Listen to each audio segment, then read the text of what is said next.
نبرا قبر المعرفة والإيقان والصلاة والسلام والتحية والإكرام على أشرف الأنبياء في كل حين وآن وعلى آله وأصحابه الكاملين في العدل والإحسان. أما بعد فأعوذ بالله من الشيطان الرجيم. بسم الله الرحمن الرحيم. انما یخشی اللہ من عباده العلماء.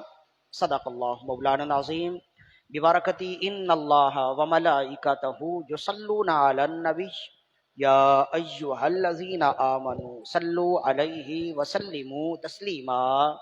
اللہم صلی علی سیدنا ومولانا محمد وآلہ واصحابہ وازواجہ اجمعین صلاۃ وسلام علیک یا رسول اللہ.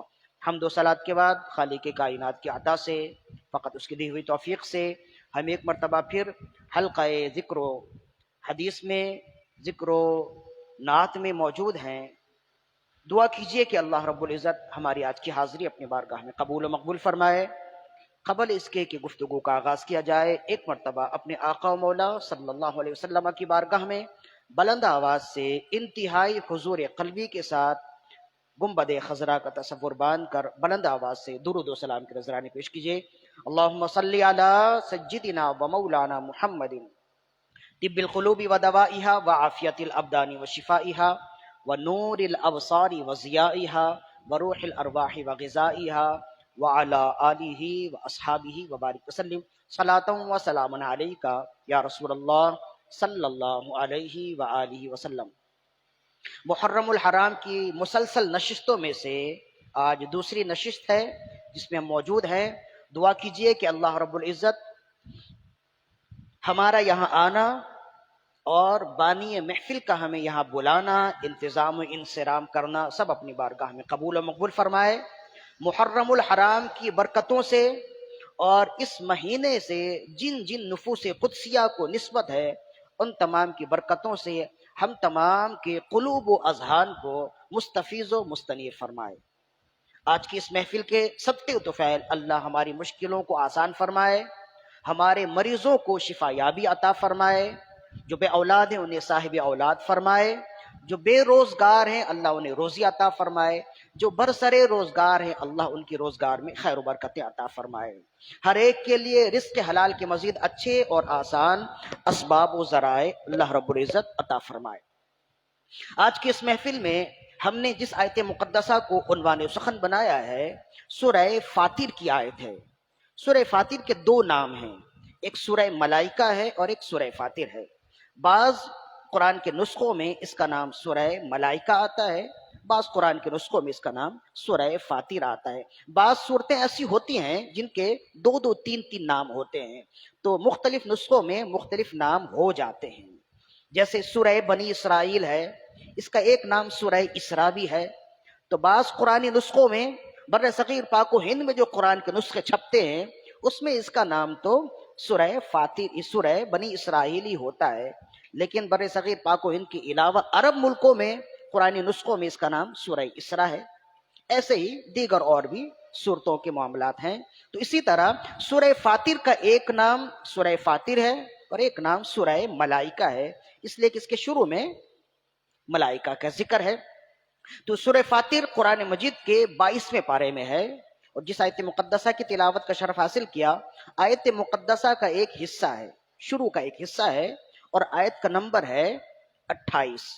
سورہ فاطر کی 28 نمبر کی آیت میں اللہ رب العزت نے ارشاد فرمایا انما یخشی اللہ من عبادہ العلماء.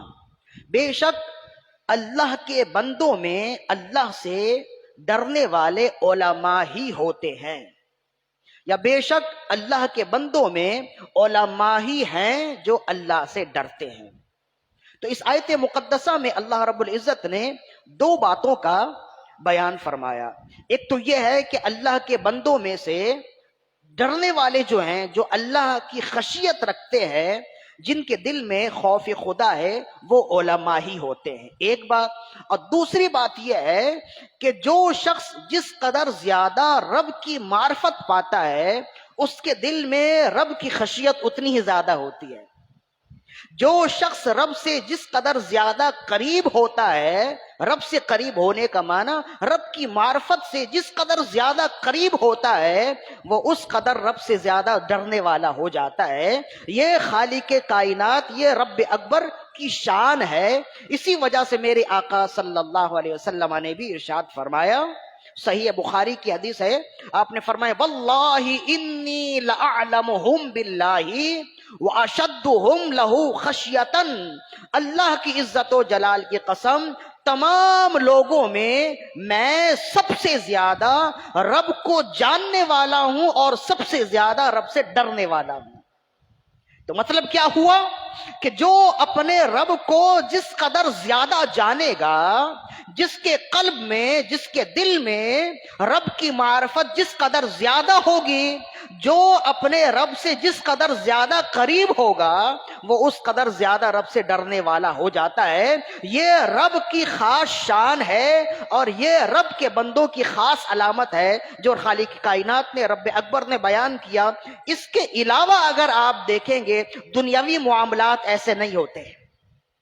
دنیاوی معاملات میں ایک مثال دے کر یوں سمجھ لیجئے کہ کوئی شخص ایسا ہے جس کے تعلقات اعلی حکام تک بہت زیادہ ہیں، بہت مضبوط ہیں، بہت گہری دوستی ہے، بڑے بڑے لوگوں سے، قانون نافذ کرنے والے اداروں سے یا اعلی حکام سے، سیاست دانوں سے، منسٹر سے، چیف منسٹر سے وغیرہ وغیرہ، اس میں مستثنا ہو سکتے ہیں۔ اگر کسی کا تعلق اتنے اچھے اچھے لوگوں سے، اعلی لوگوں سے ہو جائے جو قانون نافذ کرنے والے ہیں، جن کے کنٹرول میں قانون ہوتا ہے، اور جب اسے اس بات کا یقین ہو جائے کہ میرا تعلق اس سے بہت گہرا ہے، تو پھر وہ کیا کرتا ہے، جو بڑے بڑے اونچے پوزیشن پر ہیں، جو بڑی کرسیوں پہ ہیں، وہ کہہ دیتے ہیں کہ تم پر میرا ہاتھ ہے، تمہیں کوئی ہلا نہیں سکتا، تمہیں کوئی جھکا نہیں سکتا، تمہیں کوئی گرفتار نہیں کر سکتا، تم پر کوئی قانون نافذ نہیں کر سکتا۔ اب ہوتا یہ ہے کہ جب اسے اس بات کا یقین ہو جائے کہ میری قربت ان سے ہو گئی ہے اور میری پشت پناہی ایسے لوگ کر رہے ہیں، تو پھر کیا ہوتا ہے، وہ قانون نافذ، وہ قانون کا احترام کرتا ہے، وہ عدل و انصاف کا احترام کرتا ہے۔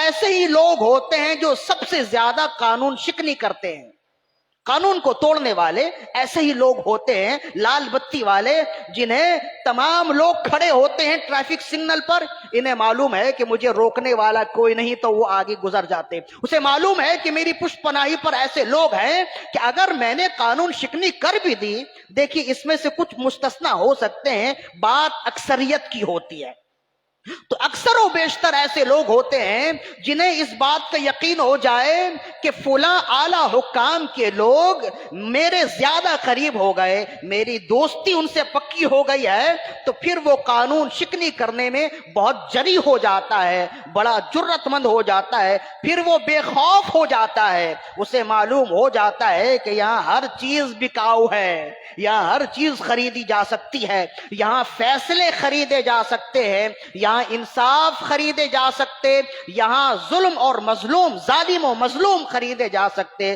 یہاں ووٹ کی ٹکٹیں خریدی جا سکتی ہے۔ اسے معلوم ہو جاتا ہے کہ یہاں ہر چیز بکاؤ ہے، تو پھر وہ قانون شکنی کھل کر کرتا ہے۔ کیوں؟ ایسا ہی تو ہوتا ہے نا۔ اگر ایسا نہیں ہے تو یہ سوالیہ نشان ہے، اگر ایسا نہیں ہے تو پھر ہماری عدالتوں کے سامنے لوگ خودکشیاں کیوں کرتے ہیں؟ یہی تو وجہ ہے نا۔ آئے روز ہم دیکھ رہے ہوتے ہیں، سن رہے ہوتے ہیں کہ عدالت کی عمارت سے کسی شخص نے کود کر اپنے آپ کو شہید کر لیا، خودکشی کر لی۔ کوئی شخص ایسا ہوتا ہے کہ عدالت کی عمارت کے سامنے اپنے آپ کو آگ لگا لیتا ہے، خودکشی کر لیتا ہے، مر جاتا ہے۔ ایسا کیوں ہوتا ہے؟ اس کی وجہ یہ ہے کہ وہ انصاف سے نا امید ہو چکا ہوتا ہے، وہ انصاف کرنے والے اداروں سے نا امید ہو چکا ہوتا ہے۔ تو پھر وہ یہ سمجھتا ہے کہ جب مجھے انصاف مل ہی نہیں سکتا تو پھر مجھے اس دنیا میں رہنے کا کیا فائدہ؟ میں اپنے لوگوں کو کیا منہ دکھاؤں گا کہ میں اپنے بچوں کو بول کر آیا ہوں کہ میں عدالت سے انصاف لوں گا؟ اب مجھے اگر انصاف صحیح راستے سے نہیں ملتا، میں ان مظلوموں کو کیا منہ دکھاؤں گا؟ تو بہتر یہ ہے کہ اس دنیا سے ہی چلا جاؤں۔ اگرچہ یہ عمل بھی غلط ہے، لیکن اس عمل کا داعیہ کیا ہوتا ہے، اس کا سبب کیا ہوتا ہے؟ سبب یہی ہوتا ہے کہ انصاف بکتا ہے، انصاف ملتا نہیں، اور وہ لوگ جو اعلیٰ حکام والے ہیں، جو اعلیٰ کرسیوں والے ہیں، وہ ہر چیز پر بیچ رہے ہوتے ہیں، ہر چیز کو خرید رہے ہوتے ہیں۔ قانون بھی ان کے ہاتھ میں ہے، قانون نافذ کرنے والے ادارے بھی اکثر و بیشتر ان کے ہاتھ پر ہوتے ہیں۔ یہی تو وجہ ہے کہ مفتی احمد یار خان نعیمی رحمہ اللہ نے ارشاد فرمایا اس جمہوری دور میں اگر کوئی شخص یہ سمجھتا ہے، اگر کوئی شخص یہ چاہتا ہے کہ اسے انصاف مل جائے، اسے چاہیے کہ وہی شخص انصاف پا سکتا ہے۔ اس ظالمانہ دور میں وہی شخص انصاف پا سکتا ہے جو صبر ایوب رکھتا ہو، عمر نوح رکھتا ہو، قارون کا خزانہ رکھتا ہو اور لوہے کی جوتی رکھتا ہو۔ اسی کو انصاف مل سکتا ہے، اس کے علاوہ انصاف نہیں مل سکتا۔ ایسا کیوں ہوتا ہے؟ اس کی وجہ یہی ہے کہ دنیاوی اعتبار سے جب کسی شخص کو یہ یقین ہو جائے کہ میں فلاں بندے کے جو بہت ہی طاقتور ہے، قانونی لحاظ سے، پیسوں کے لحاظ سے، سیاست کے لحاظ سے بہت طاقتور ہے، میں اس سے بہت زیادہ قریب ہو گیا تو پھر وہ گناہ کرتا ہے۔ لیکن رب کا معاملہ ایسا نہیں ہوتا۔ رب کا معاملہ ایسا ہے کہ جو شخص اپنے رب سے جتنا زیادہ قریب ہوتا ہے وہ اتنا ہی اپنے رب کا تابع دار ہوتا ہے، وہ اتنا ہی اپنے رب سے ڈرنے والا ہو جاتا ہے۔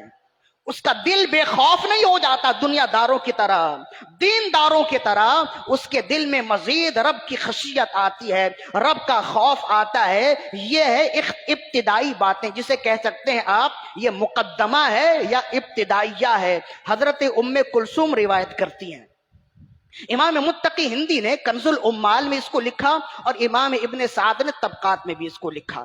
ام کلثوم سلام اللہ علیہا، یہ کون ہے؟ ام کلثوم حضرت جناب علی المرتضی رضی اللہ عنہ کی صاحب زادی ہیں اور حضرت عمر بن خطاب فاروق اعظم رضی اللہ عنہ کی اہلیہ ہیں۔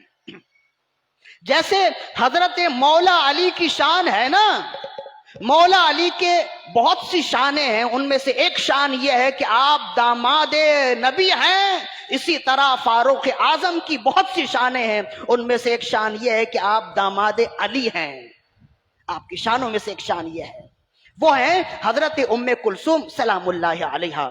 وہ روایت کرتی ہیں، فرماتی ہیں کہ حضرت فاروق اعظم رضی اللہ عنہ گھر میں داخل ہوئے، اپنے حجرے میں داخل ہوئے تو دیکھا کہ وہ رو رہی ہیں، آہ بکا کر رہی ہیں۔ تو آپ نے پوچھا کہ تمہارا رونا کیسا؟ تو عرض کرنے لگی مجھے کسی نے بتایا کہ کعب احبار یہ بہت بڑے یہودیوں کے عالم تھے، پھر مسلمان ہوئے۔ حضرت عمر بن خطاب رضی اللہ عنہ کے دور میں وہ جو کل میں نے واقعہ بتایا تھا نا، یہ فتح فلسطین، فتح شام کا، تو جب عمر بن خطاب رضی اللہ عنہ شام گئے اور وہاں بیت المقدس کو فتح کیا، فلسطین کو فتح کیا، تو وہیں حضرت کعب احبار تھے، وہ بھی جانتے تھے حضرت عمر بن خطاب رضی اللہ عنہ کی شان۔ تو پھر انہوں نے کہا تھا کہ میں آپ کے نبی کی زیارت کرنا چاہتا ہوں، تو آپ نے فرمایا کہ ان کا تو وصال ہو گیا۔ تو پھر وہ وہاں سے مدینہ طیبہ مقدسہ معطرہ مطہرہ آئے اور قبر رسول پر آئے اور یہاں آ کر کلمہ پڑھا اور رسول اللہ صلی اللہ علیہ وسلم کے دامن رحمت سے وابستہ ہوئے تھے۔ تو بڑا مقام و مرتبہ پایا، اس لیے کہ آپ تورات کے بھی عالم تھے، زبور کے بھی عالم تھے، انجیل کے بھی عالم تھے، پھر مسلمان ہو گئے تو قرآن کے بھی عالم ہو گئے۔ تو ام کلثوم رضی اللہ عنہا فرماتی ہیں کہ میں نے سنا ہے کہ کعب احبار کہتے ہیں، عمر بن خطاب یعنی آپ کے بارے میں کعب احبار کہتے ہیں کہ میں نے اپنی کتاب میں اس بات کو پایا ہے کہ عمر بن خطاب علی باب من ابواب جہنم، عمر بن خطاب جہنم کے دروازوں میں سے ایک دروازے میں ہے۔ تو مجھے رونا آیا کہ پرانی کتابوں میں عمر بن خطاب کے بارے میں یہ جملے کہ یہ جہنم کے دروازوں میں سے ایک دروازے پر ہے، تو اسی وجہ سے میں رو رہی ہوں کہ اگر آپ جہنم کے دروازوں پر ہیں تو آپ کا ایمان لانا، آپ کی خلافت، آپ کی امامت آپ کا عدل و انصاف، آپ کی ریاضت، آپ کی مجاہدات، آپ کی عبادات، آپ کا عدل و انصاف کرنا، یہ سب کہاں گیا؟ اگر ایسا ہے تو پھر تو سب کچھ ختم ہو گیا۔ اس وجہ سے میں رو رہی ہوں کہ اس معاملے کا حل کیا ہوگا۔ حضرت عمر بن خطاب رضی اللہ عنہ نے جب یہ سنا، آپ حجرے سے باہر آئے، کعب احبار کو بلایا، صحابہ کرام کو بھی بلایا، اور صحابہ کرام سے فرمایا میں تمہیں اللہ کی عزت و جلال کی قسم دے کر پوچھتا ہوں، رسول اللہ صلی اللہ علیہ وسلم نے میرے بارے میں کیا فرمایا؟ تو صحابہ کرام فرمانے لگے، ہم اللہ کی عزت و جلال کی قسم، ہم اس بات کی تصدیق کرتے ہیں، ہم اس بات کی شہادت دیتے ہیں کہ رسول اللہ نے ایک مرتبہ نہیں، کئی مرتبہ حضرت فاروق اعظم یعنی آپ کے بارے میں فرمایا، تم جنتی ہو، تم جنتی ہو، تم جنتی ہو۔ جب صحابہ کرام سے آپ نے تصدیق لے لی، شہادت لے لی، تو پھر کعب احبار کی جانب آئے، آپ نے پوچھا، متوجہ ہوئے اور آپ نے پوچھا، یہ تو کہتے ہیں کہ رسول اللہ نے فرمایا میں جنت میں ہوں، اور آپ کہتے ہیں کہ میں دوزخ کے دروازے پر ہوں، تو کیا ایک شخص ایک ہی وقت میں جنت میں بھی جائے اور دوزخ کے دروازے پہ بھی ہو؟ یہ کیسے ممکن ہے؟ کعب احبار فرماتے ہیں کہ یہ کیسے ممکن ہو مجھے معلوم نہیں، لیکن اتنا ضرور ہے کہ میں نے اپنی کتابوں میں یہ پڑھا ہے کہ عمر بن خطاب جہنم کے دروازوں میں سے ایک دروازے پر ہے۔ حضرت کعب احبار رضی اللہ عنہ نے جب یہ بیان کر دیا، عمر بن خطاب رضی اللہ عنہ فرمانے لگے، یہ کیسے ممکن ہے کہ ایک شخص جنت میں بھی ہو، جنتی بھی ہو، اور خدا نہ خواستہ دوزخ پہ بھی ہو؟ تو پھر کعب احبار فرمانے لگے کہ ایسا نہیں ہے جیسے آپ سمجھ رہے ہیں، آپ ہیں تو جنتی، لیکن دوزخ کے دروازے پر آپ اس وقت تک کھڑے رہیں گے جب تک امت محمد میں سے ایک شخص جنت میں نہ چلا جائے۔ آپ کو رب نے یہ اختیار دیا ہوگا کہ آپ دوزخ کے دروازے پر کھڑے ہوں گے، اور کوئی بھی غلام نبی اگر دوزخ کی جانب جا رہا ہوگا تو آپ رب سے شفاعت کریں گے، اور رب آپ کی شفاعت کو قبول کرتے ہوئے اس دوزخی کو جنتی بنائے گا۔ جب تک ایک دوزخی مسلمان جنتی نہ ہو جائے، اس وقت تک آپ دوزخ کے دروازے پر کھڑے رہیں گے۔ تو ایسا نہیں ہے کہ خدا نہ خواستہ آپ دوزخی ہیں، آپ کو دوزخ کے دروازے پر کھڑے رہنے کا رب اس وجہ سے حکم دے گا تاکہ آپ امت محمد کی شفاعت فرما دیں۔ صلو علی الحبیب، اللہم صلی علی سیدنا و مولانا محمد معدن الجود والکرم وعلی آلہ و اصحابہ وبارک وسلم صلاۃ و سلام علیک یا رسول اللہ۔ یہ تو ایک واقعہ ہے جسے متقی ہندی نے کنز العمال اور ابن سعد نے طبقات ابن سعد میں لکھا۔ اس کے علاوہ صحیح بخاری اور مسلم کی بھی حدیث ہے کہ اور ایک نہیں کئی مقام پر رسول اللہ نے ایک مرتبہ تو منبر پر کھڑے ہو کر آپ نے 10 نام گنوائے کہ فلاں جنتی، فلاں جنتی، ابو بکر فی الجنہ، عمر فی الجنہ، عثمان فی الجنہ، علی فی الجنہ، ابو عبیدہ بن جراح فی الجنہ۔ 10 نام گنوائے رسول اللہ صلی اللہ علیہ وسلم نے منبر پر بیٹھ کر، اور ان افراد کو جنہیں رسول اللہ نے جنتی ہونے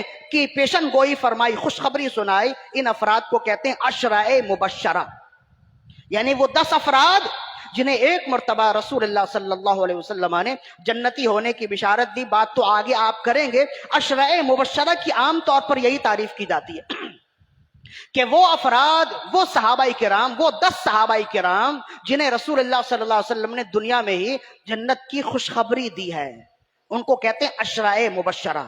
وہ افراد جنہیں، وہ صحابہ کرام، وہ 10 صحابہ کرام جنہیں رسول اللہ صلی اللہ علیہ وسلم نے دنیا میں ہی جنتی ہونے کی بشارت دی ہے۔ عشرۂ مبشرہ کی ڈیفینیشن، عشرۂ مبشرہ کی عام طور پر تعریف یہی کی جاتی ہے، اور یہ تعریف غلط ہے، اس لیے کہ رسول اللہ صلی اللہ علیہ وسلم نے فقط 10 صحابہ کرام کو جنتی ہونے کی پیشن گوئی نہیں دی، بلکہ کل صحابہ کرام کو جنتی ہونے کی پیشن گوئی دی ہے۔ وہ خود قرآن مجید کی آیت ہے، کلم وعد اللہ الحسنی، اللہ نے تمام صحابہ کرام سے جنت کا وعدہ کیا ہے، تمام صحابہ کرام جنتی ہیں، اور احادیث کی کتابوں میں اس طرح کی باتیں بھری پڑی ہیں۔ ابو عبیدہ بن جراح کے لیے رسول اللہ نے فرمایا جنتی، ام عمارہ کے لیے فرمایا جنتی، حضرت عمار یاسر کے بارے میں فرمایا جنتی۔ بہت سے ایسے لوگ ہیں جو عشرۂ مبشرہ میں سے نہیں ہیں۔